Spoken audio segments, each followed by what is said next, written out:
Hi guys, welcome to அம்மா பொண்ணு zone official. இன்றைக்கி நம்ம வீடியோ என்ன பார்க்க போகிறோம்னா, இன்றைக்கி எங்கள் தாத்தாவோட இறந்த நாள் 14வது வருஷம். ஸோ அதுதான் இன்றைக்கி இந்த வீடியோவில் பார்க்க போகிறீங்க. என்னென்னு வாங்க வீடியோவில் போய் பார்க்கலாம்.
லாங் வீடியோவில் சொல்கிறோன்னு சொல்லியிருந்தோம். நான்வெஜ் ஏன் செஞ்சீங்க, ஏம்மா செஞ்சீங்கன்னு சொல்லி. ஏன்னா இன்னைக்கு எங்கள் அப்பா இறந்த நாள்ல அதில் அவருக்கு எப்போவுமே நான்வெஜ் ரொம்ப பிடிக்கும்.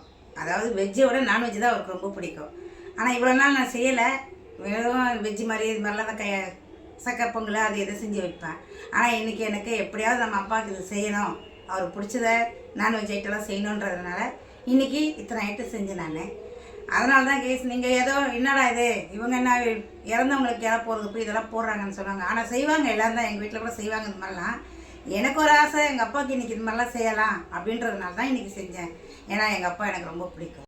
ஏன்னா எனக்கு எங்கள் அப்பா ரொம்ப பிடிக்கும்.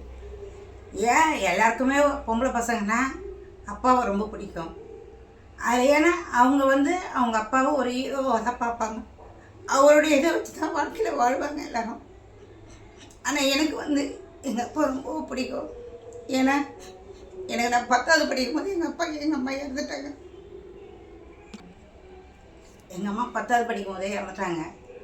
அப்போதுலேருந்து எங்கள் அப்பா உயிர் பிரியறவரெல்லாம் எனக்காக தான் இருந்தார், எனக்காக தான் வாழ்ந்தார். எனக்கு தைரியம், எனக்கு இவ்வளோ தொலைவுக்கு வெளியில் வா, எந்த ஒரு கஷ்டத்தை பயந்து உள்ளே உட்காந்துடாத, உன்னை யாரும் விதிச்சால தூக்கி போட்டுட்டு வெளியே வா அப்படி சொல்லி வளர்த்தவர். என்ன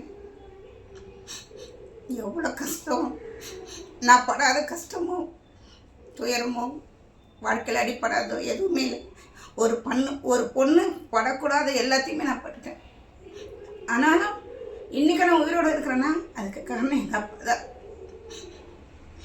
எங்கள் அப்பா தான் எனக்கு தைரியம் சொல்லி, எவ்வளோ பேர் உன்னை ஏமாத்தினாலும் மிதிச்சாலும் எல்லாத்தையும் தூக்கி போட்டு வெளியே வாங்கம்மா, உனக்கு தைரியம் விட்டுதான் உன்னை காப்பாற்றும். நீ யார் என்ன சொன்னாலும் அதை பற்றி நீ நினைக்கக்கூடாது. உன்னுடைய தைரியம் தான் உன்னை காப்பாற்றும், உனக்கு பின்னால் உனக்கு பிறந்துக்கிற குழந்தைய காப்பாற்றும். நான் உனக்கு கூட சொல்லிக் கொடுத்த தைரியத்தை அந்த குழந்தைக்கு சொல்லி கொடுத்து வளர்த்துறேன்.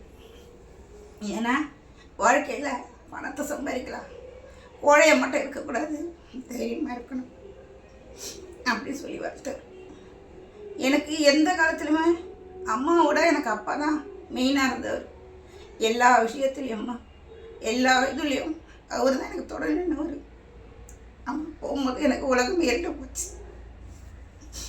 ஆனாலும் நான் எனக்கு சொல்லதான் சொன்னார், என் உயிர் பிரியும் தான் நான் உன்னை விட்டு போகும்போதோ நீ கவலைப்படக்கூடாது, அடுத்து நீ தைரியமாக எழுந்து உனக்கு இருக்கிற குழந்தையோ உன் கூட இருக்கிறவங்க நீ தைரியமாக இருந்தால் தான் அவங்க தைரியமாக இருப்பாங்க, நீ என்றைக்கும் உடஞ்சி போகக்கூடாது அப்படி சொல்லி நம்ம வளர்த்துவேன்.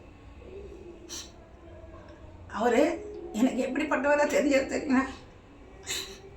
எல்லாருக்கும் அம்மா ஒரு இரும்பு மனுஷன் தெரிவாங்க, ஒரு தேவதையை தெரிவாங்க. ஆனால் எங்கள் அப்பா தான் எனக்கு ஒரு ஆண் தேவதை கிடச்சி என் வாழ்க்கையில் அவர் தான் மீன். அது மாதிரி நீங்கள் இப்போ உலகத்தில் ஆம்பளைங்கனாலுமே நல்ல யாரையுமே நான் தப்பு சொல்லலை. சில பேர் கெட்டவங்க இருக்கிறாங்க, சில பேர் வாழ்க்கையில் நல்லவங்க இருக்கிறாங்க, முக்கால்வாசி கெட்டவங்க இருக்கிறாங்க, அப்படி இருக்காங்க. ஆனால் நான் சந்தித்த ஆம்பளைங்க எங்கள் அப்பா, என் கூட பிறந்த அண்ணன் தம்பி 3 பேர், அவங்கெல்லாம் எனக்காக நீங்கள் 3 பேர், 2 அண்ணா ஒரு தம்பி. அதில் ஒரு அண்ணன் இப்போ தான் சமீபத்தில் இறந்துட்டார். அவர் இறந்து ஒரு 5 வருஷம் ஆயிடுச்சு. ஆனால் அவங்க 3 பேர் கூட எப்படின்னா எனக்காகவே வாழ்ந்து எனக்காகவே இருந்தவங்க. என் கூட இருந்தவங்கள சொன்னாங்க, அவங்களெல்லாம் நம்பாத, அவங்க ஏமாத்திடுவாங்க. இப்போ கைஸ் உங்கள் வீட்டில் நானும் தம்பிங்க இருப்பாங்க. ஆனால் யாருமே இந்த வயசு வரையும் கூட ஒன்றா இருந்து அவங்களுக்காக செயல்பட்டவங்க இருக்க மாட்டாங்க. நான் என் கூட பிறந்தவங்க இன்ன வரல எங்களுக்காக இருக்கிறாங்க. நான் எவ்வளோ பேர் பார்த்துருக்குறேன். அண்ணன் தம்பிங்க பேசாத சாவர வரலாம் ஒருத்தர் பேசாத கூட போயிருக்கிறாங்க. அப்படிலாம் செய்யாதீங்க. ஏன்னா வாழ்க்கைன்றது எல்லாருக்கும் ஒரு தடவை தான். வாழ்க்கைன்றது எல்லாருக்கும் ஒரு தடவை தான். அந்த உயிர் போயிடுச்சுன்னா திரும்ப வராது. ஆனால் ஒருத்தர் போட்டு சண்டை போடாமல் ஒருத்தர்கிட்ட பேசாத, வாழ்க்கையில் அண்ணன் தம்பிக்கிட்ட பேசாத, அக்கா தங்கச்சிக்கிட்ட பேசாத, யாரும் எதையும் வாங்கி போகிறதில்ல கைஸ். ஏன்னா இன்றைக்கி இருக்கிறோம், நாளைக்கு படுத்து இழந்த நிச்சயம் கிடையாது யாருக்குமே. அதனால் ஒருத்தர் எவ்வளோ அவங்க தப்பு செஞ்சிருந்தாலோ நம்ம தப்பு செஞ்சாலும் விட்டு கொடுத்து பேசிடணும். பின்னால் வந்துடும் பார்த்தீங்களா, ஒருத்தர் இறந்துட்டப்பா ஐயோ நம்ம பேசலையே அப்படின்னு அந்த மாதிரி இருக்கக்கூடாது கைஸ். அதே மாதிரி அப்பா அம்மா கூட அவங்க உயிரோடு இருக்கும் போதே பார்த்துக்கணும். அவங்களுக்கு தேவையானதை செய்யணும், நம்மளால் முடிஞ்சது செய்யணும். ஏன்னா அவங்க இறந்துட்டாங்கன்னா யாரோ ஒருத்தருக்கு செய்யும் போதோ பேசும்போது கேட்கும் நம்ம மனசு தாங்காது. அதனால தான் கோபத்தில் விட்டுடுங்க. அண்ணன் தம்பியோ அக்கா தங்கச்சியோ யார்கிட்ட நீங்கள் பேசாதுனாலும் விட்டு கொடுத்து போயிடுங்க. விட்டு கொடுத்தவங்க கெட்டு போகிறதே கிடையாது. அது எங்கள் அப்பா சொல்லி கொடுத்தது எனக்கு. நீ விட்டு கொடுத்து போயிடுமா, வாழ்க்கையில் நீ கெட்டு போக மாட்டேன். யாருனாலும் உனக்கு தீங்கு செய்யட்டும் நீ அப்படின்னு நினச்சிடாத, பரவாயில்ல. ஆனால் அவங்க சொல்லி உன்னை மன்னிப்பு கேட்க மன்னிச்சிடுமா அப்படின்னு சொல்லி தான் எங்கள் அப்பா வளர்த்து. அதனால தான் என்னடா இவங்களாம் அறிவுரை சொல்கிறது, நான் அறிவுரை சொல்ல கேஸ். ஏன்னா வாழ்க்கையில் நான் பட்ட அடி அடுத்தவங்களுக்கு நானே யாரையுமே கோச்சிக்க மாட்டேன். என்னுடைய வாழ்க்கை சூழ்நிலை அந்த மாதிரி தள்ளிடுச்சு என்ன. அது மாதிரி நீங்கள் யாருமே அந்த மாதிரி அண்ணன் தம்பிக்கிட்டே அக்கா தம்பிக்கிட்ட பேசாதெல்லாம் இருக்காதீங்க. ஏன்னா ஒரு தடவை இருக்கிற இது போயிடுச்சுன்னா நம்ம திரும்பி வரமாட்டோம். அவங்கக்கிட்ட பேச முடியாத போயிடும். அவங்களுக்கு கஷ்டமாக இருக்கும், இல்லை நமக்கே கஷ்டமாக இருக்கும். அதனால் விட்டு கொடுத்து பேசுங்க. அதை தான் சொல்ல வந்த பாருங்க. ஏன்னா எனக்கு கூட பிறந்த அண்ணன் தம்பிங்களும் எனக்கு கிடைச்ச ஆண் தேவதைன்னு தான். ஏன்னா நான் பார்த்து எனக்கு சம்பாதிச்ச சொத்து பணம் இதெல்லாம் அப்புறம். ஆனால் நான் சம்பாதிச்சது என்னுடைய அப்பாவும் என்னோட கூட பிறந்த அண்ணன் தம்பியும். இவங்க தான் எனக்கு சொத்து. அவங்க தான் எனக்கு தேவதைங்க தெரிஞ்சாங்க. இதுக்கப்புறம் எனக்கு ஒரு குழந்தை பிறந்தது, அதுதான் அரிதா என் பொண்ணு. அது எல்லாத்தோடைய மேலான பொண்ணு. எனக்காகவே எல்லாத்தையும் விட்டு கொடுத்து எனக்காகவே எல்லாத்தையும் வரைக்கும் அம்மாக்காக தான் இருக்கணும். எல்லாத்தையுமே இது பண்ணி எனக்காகவே உட்காந்துருக்கு அந்த பொண்ணு. அந்த குழந்தை நான் எதிர்பார்த்ததை விட எங்கள் அப்பா சொல்லுவார், அதுதான் உன்னை காப்பாற்றும், அதுதான் உன் கூட இருக்கும்னு சொல்லுவார். ஆனால் அன்னைக்கு தெரியல, எனக்கு இன்னைக்கு தெரியுது. அதுதான் ரொம்ப அறிவாளியான பொண்ணு. எல்லாருமே அவங்க குழந்தை அறிவாளின்னு சொல்லுவாங்க. நான் சொல்கிறது பெருமை இல்லை, ஆனாலும் அது அறிவாளி பொண்ணு. இல்லைன்னா இப்படி தான் செய்யணும். அதுக்கடுத்து யாருக்கு மரியாதை கொடுத்து தான் பேசும். அதிகமான கோவப்பட்டோ இது பண்ணுற பொண்ணெல்லாம் கிடையாது. எல்லாம் விட்டு கொடுத்து போகிற பொண்ணு. நல்லா எல்லாரையுமே என்னோட பிறந்த பொண்ணு இருக்கிற 2 அண்ணனுங்க தம்பி கூட அது அப்பாவாக தான் பார்த்து அவங்களுக்கு ஒன்றுனா கூட அது பதம் அந்த மாதிரி தான் இருக்கும் அந்த பொண்ணு. அது ஒருத்தரை காதலிச்சு கல்யாணம் பண்ணிடுச்சு. அந்த பையன் எப்படின்னா அதுதான் சொல்கிறாங்க, நான் ஏதோ ஒரு வகையில் புண்ணியம் பண்ணியிருக்கிறேன். அந்த புண்ணியம் தான் எனக்கு இத்தனை பேர் எனக்காக இருக்கிற மாதிரி வந்தாங்க. அந்த மாதிரி தான் நான் செஞ்ச புண்ணியத்தினால தான் ஏதோ அந்த மாதிரி எனக்கு வந்த மருமகனா என் பொண்ணு தேடின அவனுக்கு ஹஸ்பண்டும் நல்ல பையன். அவனும் என்னுடைய பாரத்தை அவன் தலையில் சுமந்துங்க. அவனும் ஓட ஆரம்பித்தான். எங்களுக்காக ஓட ஆரம்பித்தார் அவர். ஆனாலும் அதுதான் சொல்கிறேனே, எனக்கு அவனும் ஒரு ஆண் தேவதை தான். ஏன்னா எனக்கு இப்படி நான் சந்தித்த ஆம்பளைங்கள எனக்கு இப்படி தான். உங்களுக்கு எப்படி தெரியல, நீங்கள் சொல்லுங்கள் கைஸ். நீங்கள் சந்தித்த ஆம்பளைங்களா எப்படிப்பட்டவங்க? இந்த மாதிரியான ஆமைங்க ஆண் தேவதையே கிடையாது. இந்த மாதிரியான நமக்காக ஒத்து போகிறவங்கன்னா அவங்க எல்லாமே ஆண் தேவதைங்க தான். அவங்களாம் உங்களுக்கு அந்த மாதிரி கிடைச்சாங்களா அப்படின்னு நீங்கள் எங்களுக்கு சொல்லுங்கள், கமெண்ட்டில் சொல்லுங்கள். என்னம்மா நீ என்ன சொல்ல போகிற? அப்படிதான் கைஸ், இந்த மாதிரி ஒவ்வொருத்தருக்கும் கிடைக்கிற அவங்கவுங்க வீட்டில் இருக்கிறவங்க இந்த மாதிரி ஆளுங்க கிடைச்சா உண்மையிலே நிச்சயமாக ஒரு ஆண் தேவதைங்க தான். அவங்க எல்லாருமே நமக்காக பாடுபட்டு நமக்காக இருக்கிறவங்க எல்லாருமே ஆண் தேவதைங்க தான். யாரையுமே குறை சொல்லக்கூடாது நம்ம. அந்த மாதிரி நீங்கள் கூட யார்கிட்ட கோவப்பட்டாலோ கோச்சின்னு இருந்தாலோ அவங்க அதெல்லாம் விட்டுட்டு எல்லாட்டையும் பேசுங்க, மனசை விட்டு பேசுங்க. பேசிட்டாலுமே பிரச்சனையெல்லாம் தீர்ந்துடும். என்றைக்குமே கோவம் வந்து ஒரு தீர்வாகாது. யார் கோச்சினாலும் நம்ம ஒரு சமாதானத்தில் போயிட்டோன்னு வச்சிங்களேன், அன்றைக்கே அந்த பிரச்சனை எல்லாம் முடிஞ்சிடும். அதனால் நீங்கள் கோச்சிக்காதீங்க. யார் உங்கள் வீட்டில் யார் மேலே யார் கோவம் வந்தாலும் விட்டு கொடுத்து போங்க. நீங்கள் ஒன்றுமே ஆக மாட்டீங்க, நீங்கள் நல்லா தான் இருப்பீங்க.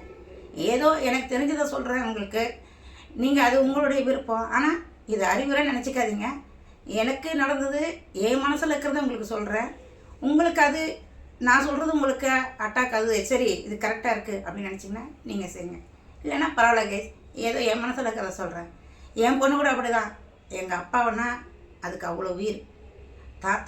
தாத்தாவுக்கு அந்த என் பொண்ணு மேலே உயிர். என் பொண்ணுக்கும் அப்படி தான். அது அவருடைய இதில் தான் அது வளர்ந்தது. அதனால தான் அதுவும் அவர் சொன்ன பாதை, அவர் சொன்ன வழி, ஏடாகரமாக பேசுறது. இப்போ இருக்கிற பசங்க உங்களுக்கு நல்லா தெரியும் எப்படிப்பட்ட பசங்க இருக்கிறாங்க அப்படின்னு. ஆனால் அது அந்த பசங்கள்லேருந்து மாற்றமான பொண்ணு தான் என் பொண்ணு. நான் என் பொண்ணை மேலே தூக்கி வச்சு பேசணும் அப்படிலாம் கிடையாது. நான் அப்படி யார்கிட்டையும் அந்த மாதிரி என் பொண்ணை பற்றி சொல்லவும் மாட்டேன் யார்கிட்டையுமே. நான் இப்போ என் மனசுக்குள்ளே நான் இப்படி இருந்த போது எங்கள் அப்பாவோட கிட்ட வளர்ந்த பொண்ணு அது. அதனால் அதுவும் அப்படி இருக்குது. அதை தான் நான் சொல்ல வந்தேன். என்னம்மா நீ என்ன சொல்ல போறிய? ஆமாம், நீ நிறைய சொல்லிட்ட. இதை நான் என்ன சொல்கிறதுன்னா, முக்கால்வாசி தாத்தாலவுனா நிறைய பேருக்கு எப்படின்னு தெரியல. எனக்கு வந்து அது ஒரு மேஜரான ஒரு ரோல் தான். ஏன்னா நான் வந்து பிறந்ததுலேருந்து பார்த்தது இப்போ எப்போன்னா நான் 9th படிக்கும் போது தான் இறந்தேன். அந்த பீரியட் வரைக்கும் ஒரு நல்ல பாண்ட் இருக்கும் அப்படின்னு சொல்கிறத விட எனக்கு மொத்தம் அந்த மெமரிஸ், அவங்க இறந்த அந்த மெமரிஸ் வரைக்கும் இந்த 14 years ஆயிடுச்சு நம்ம சொல்கிறோம். ஆனால் எனக்கு 14 years ஆயிடுச்சா அப்படி இல்லாமல் இருக்கிறோமே அப்படின்னு. ஏன்னா எதை கேட்டாலும் வாங்கி கொடுத்துருவாங்க. அது வந்து எப்படின்னா எக்ஸ்பிளைன் பண்ண முடியாது. அந்த ஃபீல் வந்து அது இன்னும் மிஸ் பண்ணுறோம் ஒருத்தரை அப்படின்னு நினைக்கிறப்போ, ஆமாம் இன்னும் நான் இப்போ நான் எப்படி இருக்கிறேன், நான் இப்படி வளர்ந்துருக்கேன், இப்படி நான் இந்த மாதிரி விஷயத்தில் இருக்கேன், இந்த மாதிரி ஒரு வேலையில் இருக்கேன், எனக்கு இந்த மாதிரி கல்யாணம் ஆச்சு, இதெல்லாம் கூட பார்க்கலையேன்ற ஒரு ஃபீல் இருக்கும். அது மற்றவங்களுக்கு எப்படியோ எனக்கு இருந்துகிட்ருக்கு இன்ன வரைக்கும். அது எங்கள் அம்மா சொன்ன மாதிரி தான். பசங்களுக்கு எத்தனை பேருக்கு தாத்தா பாட்டி வந்து அவ்வளோ இம்பார்ட்டண்ட்டாக இருப்பாங்க எனக்கு தெரியல. ஆனால் எனக்கு வந்து ரொம்ப இம்பார்ட்டண்ட்டாக இருந்தவங்க அவங்க எங்கள் தாத்தா. ஏன்னா வந்து நான் பிறகுறதுக்கு முன்னாடி இல்லை பாட்டி வந்து. ஸோ இது வந்து என்னடா அதிகமாக தாத்தா தூக்கி வச்சேன். ஆனால் எங்களுக்கு ரொம்ப தேவை இந்த மேஜரான கேரக்டர். எங்களோட லைஃப்பில் 2 பேருக்கு எவ்வளோ முக்கியமாக இருந்திருக்கு அதை தெரிஞ்சுக்கிறதுக்காக தான் இந்த வீடியோ நாங்கள் வந்து மேக் பண்ணோம். அதுவும் இல்லாமல் அவரோட இறந்த நாளில் சொல்லணும், வெளியில் சொல்லணுன்ற ஒரு எங்களுக்கு அம்மாவுக்கு ஒரு ஆசை இருந்தது. அந்த மாதிரி எனக்கும் இருந்தது. நிறைய பேர் எப்படி தெரியல, நானும் தாத்தா பாட்டி டேட்டோலாம் போட்டிருக்கேன். அவங்க இனிஷியல் வந்து அது நிறைய நான் ஃபோட்டோஸ் காட்டுறேன். இது என்ன இதுக்கு மேலே என்ன சொல்கிறது, என்னன்னு சொன்னால் ஓவராக பில்டப் பண்ணி அவங்க குடும்பத்தையே பேசுகிற மாதிரி இருக்கும். ஆனால் என்னோடய லைஃப்பில் அவங்க ரொம்ப மேஜரான ரோல் தான். எங்கள் அம்மா சொன்ன மாதிரி எல்லா வகையிலுமே அவங்க சொன்ன மாதிரி இந்த ஆண்டு சொல்கிற வரிசை எல்லாமே உண்மை தான். எனக்கு தாத்தாவாக இருந்தாலும் சரி, இப்போ ரீசெண்டாக சொல்கிற ஹஸ்பண்ட் வரைக்கும் சரி, மாமாங்களும் சரி, எல்லாருமே வந்து இன்னும் ப்ரொடெக்டாக வச்சுருக்கவங்க. என்ன இன்ன வரைக்கும் ப்ரொடெக்டாகவே தான் வச்சுருக்காங்க. அதனால கூட எனக்கு நிறைய விஷயம் வந்து இப்போ நாங்கள் இந்த யூடியூப் செய்யணும்னா கூட எங்களுக்கு அந்த கட்ஸ் வந்ததே அப்படி தான். இது செய்ய முடியும், நம்மளால் செஞ்சிட முடியும் அப்படின்னு எங்களை சுற்றி இருக்கிறவங்க வந்து அந்த ப்ரொடெக்ஷன் கொடுத்ததுனால தான் எங்களால் செய்ய முடியுது. இது வரைக்கும் இன்றைக்கி எடுக்க இந்த வீடியோ இருந்தால் கூட சரி, இது செய்யலாம் நாங்கள் எவ்வளோ பேசுகிறோமோ அந்த ஒப்பீனியன் எங்கள் வீட்லேயும் நாங்கள் கேட்டிருப்போம். இது கரெக்டு செய்யலாம். அதனால் இது எப்படின்னா நம்ம எல்லாருமே இந்த உலகத்தில் தப்பாக சொல்கிறோம், ஜென்ஸ் எவ்வளோ பேர் சொல்கிறோம். ஆனால் அதில் ஏதோ எங்கள் அம்மா சொன்ன மாதிரி நாங்கள் ஒரு வகை லக்கு. அதனால் முடிஞ்ச வரைக்கும் தாத்தா பாட்டி கூட இருக்கும் போதே அந்த ஃபீல் அதை அனுபவிச்சிடுங்க. இல்லைன்னா இப்போ நம்ம இவ்வளோ தூரம் வளர்றோம், இதெல்லாம் பார்க்க முடியலன்ற கஷ்டம் இருக்கும். ப்ளஸ் எங்கே இருந்தால் அவங்க பார்த்து தான் இருப்பாங்க. ஸோ அதுதான் சொல்ல வந்தோம். ஏன்னா வீடியோ ரொம்ப லென்த்தாக போகிற மாதிரி இருக்குது. ஏன்னா நாங்கள் அம்மா சொன்ன கதையை தான் நானும் திருப்பி சொல்ல போகிறேன். இது என்ன ஸ்பெசிஃபிக்காக எதுவும் கிடையாது. ஏன்னா அவங்க தான் 90% மெஜாரிட்டி, அதை நான் ஒரு 10% தான் இந்த கேரக்டர். இருந்தாலும் அதை நானும் எவ்வளோ இருந்திருக்கேன். அந்த ஹாப்பினஸில், அந்த சேட்னஸில், எல்லா பிரச்சனையும் நான் இருந்ததுனால அது கொஞ்சம் என்னால் முடிஞ்சு நான் ஷேர் பண்ணுறேன், அவ்வளோதான். அம்மா சொன்ன மாதிரி தான், முடிஞ்ச வரைக்கும் பெற்றவங்க இருக்கும் போதே அவங்க நல்லா கவனிச்சுக்கோங்க. அப்புறம் இல்லைன்ட்டு இன்னைக்கு நாங்கள் இப்போ வந்து இல்லை அவங்க நினச்சி நாங்கள் ஃபோட்டோவில் கஷ்டப்பட்டாலும் அது அவங்களுக்கு தெரிய போதில்ல. நம்ம என்னதான் நம்ம அவங்களுக்காக பாடுபட்டு செஞ்சாலும் அது இருக்கும்போது நம்ம செஞ்சுருக்கணும். ஸோ அதனால் வந்து நிறைய பேர் சொல்லியிருப்பாங்க. இது எனக்கு வந்து இது எனக்கு ஒரு தனியாக ஒரு பிளாட்ஃபார்ம் கிடச்சதுனால அது சொல்ல நான் நினைக்கிறேன். அவ்வளோதான். என்னம்மா அந்த வீடியோ முடிச்சுக்கலாமா? என்னடா சோகமாக முடிக்கணும்னு நினைக்காதீங்க. எங்களுக்கு இது ஒரு சோக டேவாக போச்சு. சோகம்னா இறந்தது சோக டே தான். ஆனால் அதை இன்னும் அந்த 14 இயர்ஸ், அந்த 14 வருஷத்தை நாங்கள் ரீகேப் பண்ணி பேசுறதுனால அங்கங்கே இருக்கிற அந்த இது வந்து எமோஷனல் பிரேக் டவுன் ஆச்சு. ஸோ அதனால் அம்மா சொன்னது எத்தனை பேருக்கு பிடிச்சிருந்தோ லைக் கமெண்டில் சொல்லுங்கள். ஏன்னா அவங்க சொன்ன தாட் கரெக்டாக இருக்குது, இல்லை நீங்கள் கொஞ்சம் ஓவராக பேசிட்டீங்க, இல்லை கரெக்டாக இல்லைன்னா அதை கமெண்டில் சொல்லுங்கள். ஏன்னா அவங்க வந்து அவங்க பட்ட கஷ்டத்தை தான் சொல்லியிருக்காங்க. இதை நாங்கள் ஒன்றும் எக்ஸ்ட்ரா எதுவும் சேர்க்கல. அதனால் அவங்கவுங்க நல்லா இருந்துச்சுன்னா சொல்லுங்கள், நல்லா இல்லைனாலும் கமெண்டில் சொல்லுங்கள். பரவாயில்ல, அவ்வளோதான். நாங்களும் அப்போ தானே தெரிஞ்சுப்போம் எல்லாத்தையும். நீங்கள் சொல்லுங்கள், எது வந்தாலும் பரவாயில்ல சொல்லுங்கள். மறக்காமல் லைக் பண்ணுங்கள், ஷேர் பண்ணுங்கள், கமெண்ட் பண்ணுங்கள், சப்ஸ்கிரைப் பண்ணுங்கள், பக்கத்துக்கு பெல் ஐக்கானை கிளிக் பண்ணுங்கள். ஆஸ் வெல் அஸ் உங்கள் ஃப்ரெண்ட்ஸுக்கு ஷேர் பண்ணுங்கள். கீழே இன்ஸ்டாகிராம் ஐடி தரோம், ஃபாலோ பண்ணிக்கோங்க.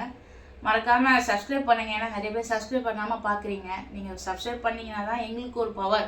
ஏதோ நாங்கள் 2 பேர் செஞ்ச முயற்சி வந்து நல்ல பாதை நோக்கி போயிட்டுருக்கு. அந்த நம்பிக்கையை நாங்கள் மேலே மேலே வந்து சோர்ந்து போகாமல் இருக்க அந்த வீடியோவை எடுக்கிறதுக்கு உங்களோட சப்ஸ்கிரைப் தான் எங்களுக்கு தேவை. அதை மறக்காமல் சப்ஸ்கிரைப் பண்ணிவிடுங்க. நம்ம வீடியோ முடிச்சுக்கலாம். பாய்.